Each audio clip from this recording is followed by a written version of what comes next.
To open this review by immediately showing my cards, which is probably a bad way of doing a review, but still, there are very few horror movies which I've watched in recent times which have frustrated me as much as this one has.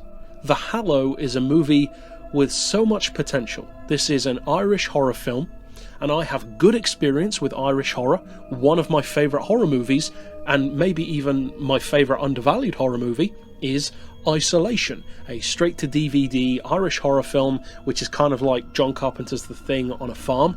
Brilliant movie. One of the movies which I often try and give a shout out on the channel because it's so undervalued. Brilliant film. So I went into this one immediately with some level of hope. Could it be pretty good as well? I didn't necessarily expect it to be as good, but I was hoping that it would be, because the Irish have a way with horror, and that's something which isn't just in terms of movies, they're actually pretty good at that in real life as well. And this movie, as I said, frustrated me, because it has some things which are really good, and then some things which really aren't. Because for one thing, the effects in this movie are great. The character designs, the creature designs, the way it's shot, the way it looks, the effects, the makeup, it's all really good.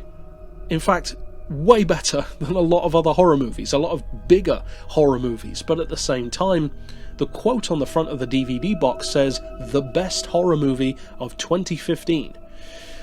Well, whoever said that needs to see more horror movies in 2015, because this is not the best horror movie of 2015 by a long shot.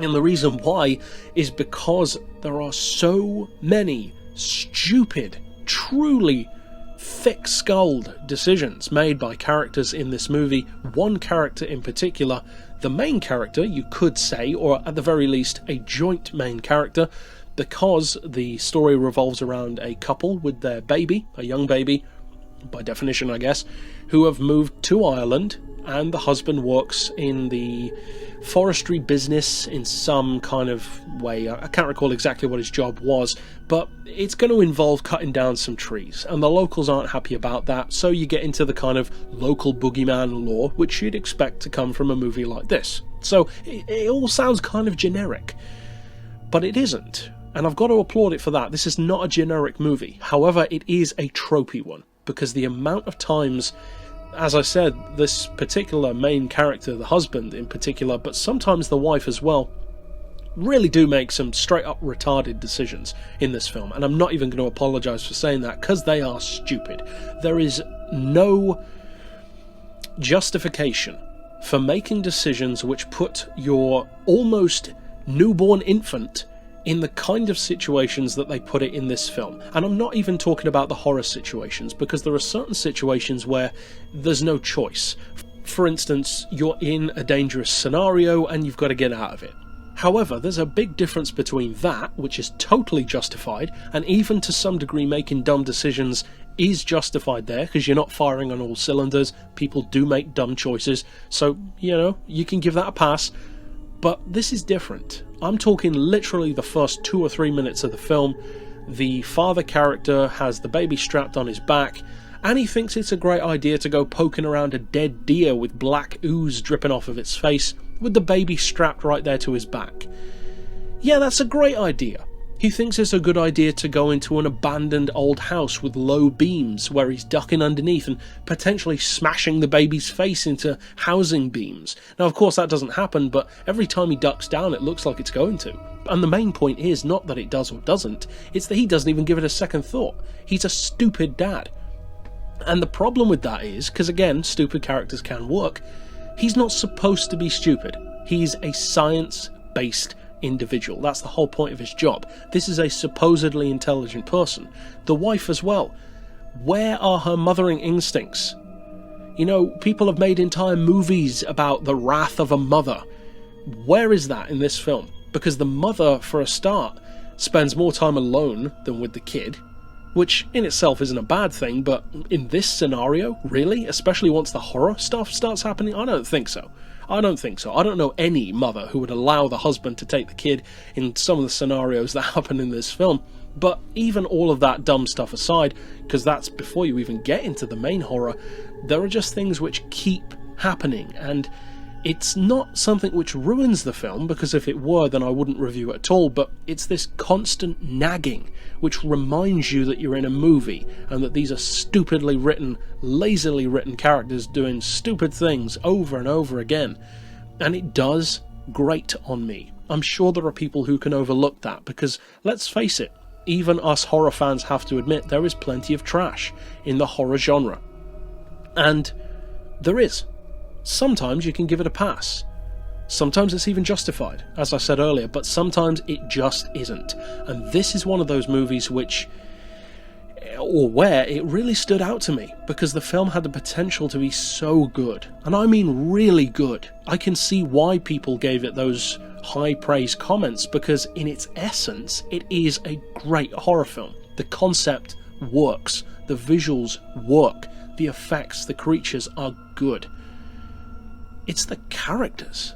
The characters are truly awful. And I know I'm going on about that, but I cannot stress enough how prepared you need to be if you do choose to watch this movie to be truly infuriated by the father in particular, but also the mother sometimes.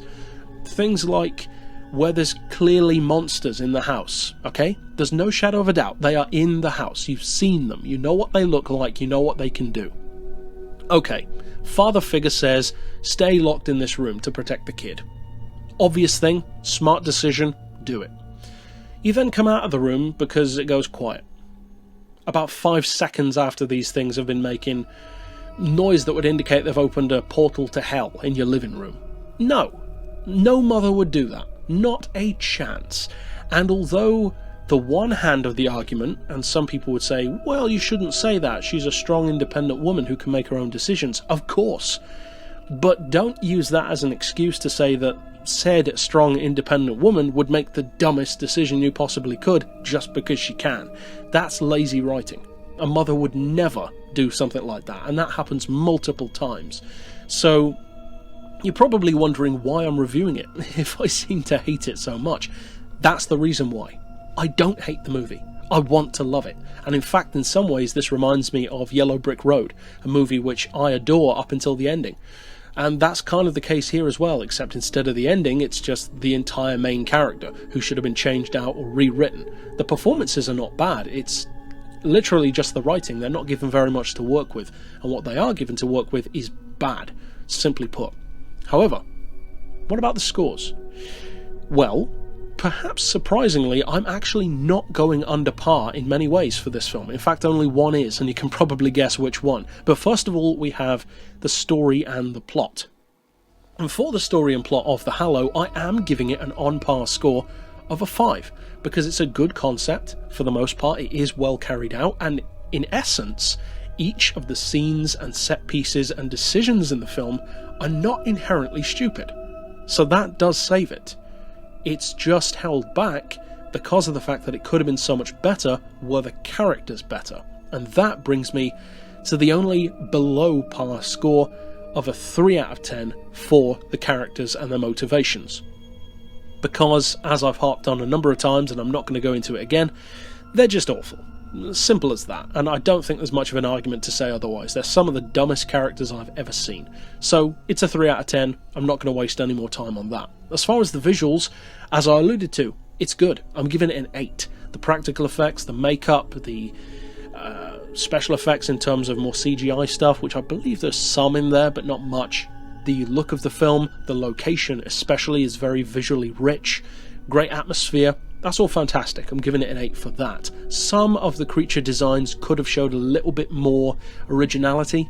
They tend to look fairly similar to each other, a lot of them, so they could have done a bit more there. And some of the creatures actually reminded me of Digging Up the Marrow, which is a really good horror movie, but not quite as good. And next up, of course, that brings us to the audio, the soundtrack, the music, and for that I'm rating it again above par with a 6. And the reason why I'm going above par is because the music's pretty good, and the movie does rely quite a lot on sound design and the sound effects of the creatures and things going bump in the night. In fact, a character even says that in the film. So it's pretty good. The sound design is pretty good, the music is pretty good overall. There are a couple of stupid jump scares, but you expect that 9 times out of 10, and so I'll give it a 6. And finally, for the rewatchability and entertainment factor, I gave myself a day or two to simmer down after watching the movie because of how frustrated I was with it, but I settled on a 5. And I specifically chose a 5 because that's exactly how I feel. A 5 is a 50-50 chance of watching it again, because this is very much so the kind of movie which I would watch again to show it to someone else. It does have that value, especially for people who have more patience for stupid decisions than I do. At the same time though, I don't plan on watching it again anytime soon. I may change my mind on that, but with the caveat that I would recommend checking it out. I do not believe that this is a bad horror film. I believe it has a lot of potential. It's one of the reasons why it annoyed me so much, as I said, and certain people, including the people who are quoted on the box, clearly love it, and potentially you could too. However, you could swing more my way, which is kind of frustrated because you wanted to like it even more. So, as a tabulation of all 5 categories put together, I'm giving the Hallow a decent enough score, actually, compared to how much I was hating on it. 2.7 out of 5. And considering that the baseline of what every movie should be, at least, is a 2.5, a 2.7 pretty much goes to show what I feel.